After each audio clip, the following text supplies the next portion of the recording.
رسول اللہ صلی اللہ علیہ وسلم کے شام سے واپس آنے کے بعد حضرت خدیجہ مکمل طور پر شادی کے لیے رضامند تھی، لیکن مسئلہ یہ تھا کہ کیسے حضور اکرم تک پیغام نکاح پہنچایا جائے، کیونکہ عرب کے رواج کے مطابق پیغام نکاح مرد دیتے تھے نہ کہ عورتیں۔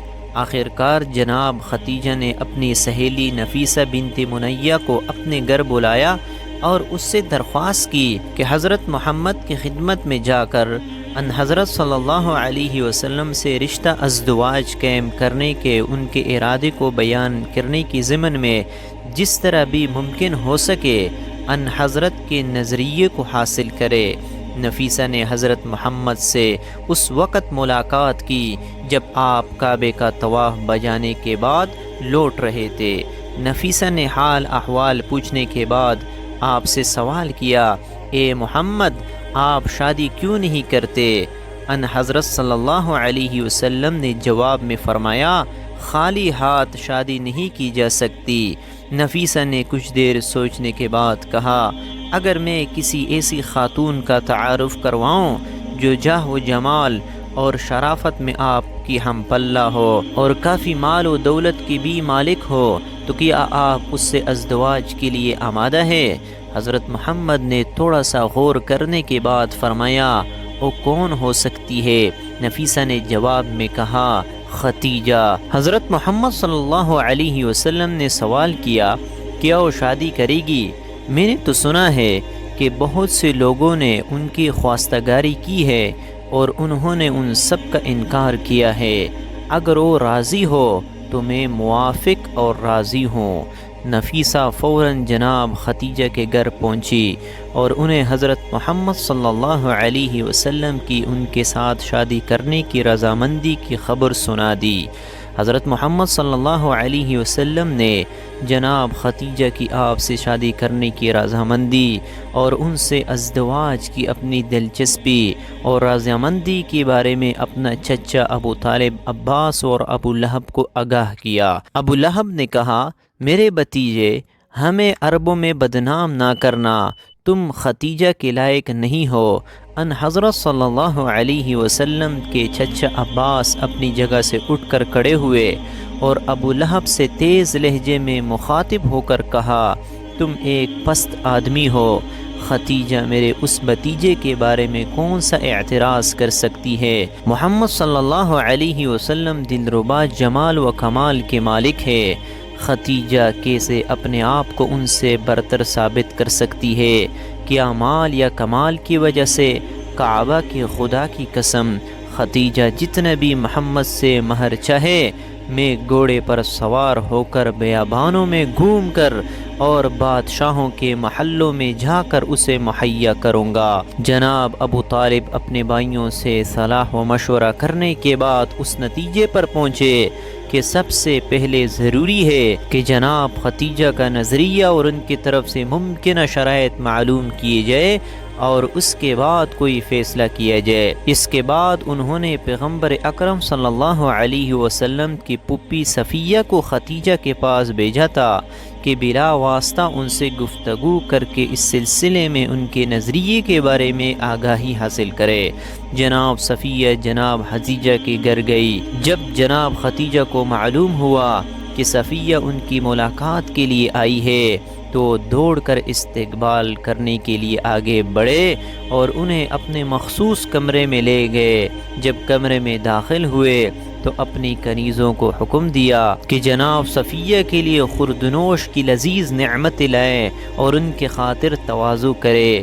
جناب صفیہ نے کہا، میں کھانا کھانے کے لیے نہیں آئی ہوں، بلکہ میں اس لیے آئی ہوں کہ جان لوں کہ جو کچھ میں نے سنا ہے وہ سچ ہے یا نہیں۔ جناب خدیجہ نے یہ پوچھے بغیر کہ آپ نے کیا سنا ہے اور دوسرے لوگ کیا کہتے ہیں، جواب میں کہا، جی ہاں، آپ نے صحیح سنا ہے۔ وہ عورت خوش قسمت ہے جو محمد صلی اللہ علیہ وسلم کی شریک حیات بنے، کیونکہ محمد ان کے لیے فخر و مباحات کا سبب ہے۔ میں محمد صلی اللہ علیہ وسلم کی عظمت اور شخصیت سے واقف ہوں اور ان کے ساتھ زندگی گزارنے کو اپنے لیے سعادت اور ایک عظیم فخر سمجھتی ہوں۔ ان کا مہر بھی میں اپنے مال سے ادا کروں گی۔ جناب صفیہ نے جناب خدیجہ کو دو ٹوک الفاظ میں جواب سن کر خوشی اور مسرت میں کہا، اے خدیجہ، خدا کی قسم، آپ محمد صلی اللہ علیہ وسلم سے محبت کرنے میں حق بجانب ہے۔ ابھی تک کسی آنکھ نے آپ کے محبوب کے مانند کسی نور کو نہیں دیکھا ہے اور کسی کان نے ان کے کلام سے شیرین تر کلام نہیں سنا ہے۔ اس کے بعد جناب صفیہ نے حضرت خدیجہ سے رخصت لی اور مسرت و شادمانی کی حالت میں جناب ابو طالب کے گھر کی طرف لوٹے، جہاں پر بنی ہاشم کے بزرگ افراد ان کا انتظار کر رہے تھے۔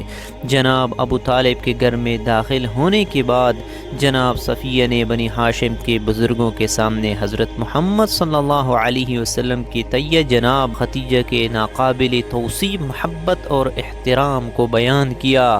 ابو لہب کے علاوہ بنی ہاشم کے تمام افراد یہ خبر سن کر خوش ہوئے، کیونکہ ابو لہب ہمیشہ حضرت محمد صلی اللہ علیہ وسلم سے حسد رکھتا تھا۔ اس کے بعد ان حضرت صلی اللہ علیہ وسلم کے چچا اور بنی ہاشم کے بزرگوں نے باضابطہ طور پر جناب خدیجہ کے پاس خواستگاری کے لیے جانے کا فیصلہ کیا۔ 28 سال ہجری سے قبل، بعثت سے 15 سال قبل، 9 شوال کو جناب ابو طالب اپنے عید کے لباس کو زیب تن کر کے بنی ہاشم کے چند بزرگوں کی سرپرستی کرتے ہوئے حضرت خدیجہ کے چچا عمرو بن اسد کے گھر کی طرف روانہ ہوئے، کیونکہ توے یہ پایا تھا کہ نکاح خوانی کی رسم وہیں پر منعقد ہوگی۔ تواضع اور مہمان نوازی کے بعد سب سے پہلے جناب ابو طالب نے خدائے سبحان کی وحدانیت اور مکہ و محمد کی عظمت کے بارے میں ایک خطبہ پڑھا۔ خطبہ پڑھنے کے بعد مہر کے بارے میں گفتگو ہوئی۔ حضرت خدیجہ کے مہر کے بارے میں مختلف اقوال نقل کی گئی ہے۔ ابن عباس نے خدیجہ کا مہر 12 اوقیہ ذکر کیا ہے، جبکہ سیر ابن ہشام میں 20 بکرہ ذکر کیا گیا ہے۔ مہر دینے کا وقت آیا تو حضرت خدیجہ کھڑی ہوئی اور اپنا چچا عمر سے فرمانے لگے، ممکن ہے دوسرے مسائل میں آپ اختیار رکھتے ہو، لیکن یہاں پر خود مجھے اختیار ہے۔ اس کے بعد کہا، اے محمد، میں نے اپنے آپ کو آپ کی بیوی قرار دیا اور مہر بھی میں نے اپنے ہی ذمے لے لیا۔ جناب ابو طالب نے حضار سے مخاطب ہو کر کہا، گواہ رہنا کہ خدیجہ نے محمد کو اپنے شوہر کے عنوان سے قبول کیا اور مہر بھی اپنے ہی ذمے لے لیا۔ ابو جہل کھڑا ہوا اور غضبناک ہو کر حضار سے مخاطب ہو کر بولا، تعجب کی بات ہے کہ عورتیں مردوں کے مہر کو اپنے ذمے لیتی ہے۔ جناب ابو طالب غضبناک ہو گئے اور کھڑے ہو کر کہا، جی ہاں، اگر کوئی مرد میرے بھتیجے کے مانند ہو تو عورتیں سب سے گرا قیمتی مہر کو بھی اپنے ذمے لیتی ہے، اور تم جیسے ہو تو گرا قیمت مہر لیے بغیر ان سے ازدواج کے لیے آمادہ نہیں ہوتی۔ مہر معین ہونے کے بعد عقد و نکاح کے مراسم منعقد ہوئے اور جناب خدیجہ اس تاریخ کے بعد قانونی طور پر حضرت محمد صلی اللہ علیہ وسلم کی شریک حیات بن گئے۔ ناظرین گرامی، یہ یاد رہے کہ آپ صلی اللہ علیہ وسلم ملت ابراہیمی پر قائم تھے اور حضرت خدیجہ رضی اللہ تعالی عنہ کی راستی اور طہارت بھی مسلم تھی۔ نیز ورقہ بن نوفل کی تعلیمات کی روشنی میں وہ آپ صلی اللہ علیہ وسلم کو نبی آخر الزمان ہی سمجھ کر نکاح کر رہی تھی، اس لیے نکاح دین حنیف ملت ابراہیمی پر منعقد ہوا تھا۔ عقد کی تقریب ختم ہونے کے بعد تمام مہمان اٹھ کر اپنے گھروں کو چلے گئے۔ رسول اللہ صلی اللہ علیہ وسلم بھی اپنے چچا ابو طالب کے ساتھ گھر جانے کے لیے کھڑے ہوئے۔ جناب خدیجہ چونکہ جانتی تھی کہ حضرت محمد کا اپنا کوئی گھر نہیں ہے، اس لیے ان حضرت صلی اللہ علیہ وسلم کی طرف مخاطب ہو کر کہا، اپنے گھر کی طرف آئے کہ میرا گھر آپ کا گھر ہے اور میں آپ کی کنیز ہوں۔ اس کے بعد ان حضرت صلی اللہ علیہ وسلم سے مخاطب ہو کر کہا، یا محمد مر عمک ابا طالب ینحر بکرة من بکراتک واطعم الناس۔ اے محمد، اپنے چچا ابو طالب سے کہہ دیجئے کہ 10 اونٹ نحر کرے اور لوگوں کو دعوت کر کے کھانا کھلائے۔ جناب ابو طالب نے 10 اونٹ نحر کیے اور مکہ کے لوگوں کو کھانا کھلایا۔ اس طرح اس ولیمے کے ذریعے حضرت محمد صلی اللہ علیہ وسلم کے عقد و شادی کی تقریب کھانا کھلایا۔ جناب ابو طالب نے 10 اونٹ نحر کیے اور مکہ کے لوگوں کو کھانا کھلایا۔ اسی طرح اس ولیمے کے ذریعے حضرت محمد صلی اللہ علیہ وسلم کے عقد و شادی کی تقریب اختتام کو پہنچی۔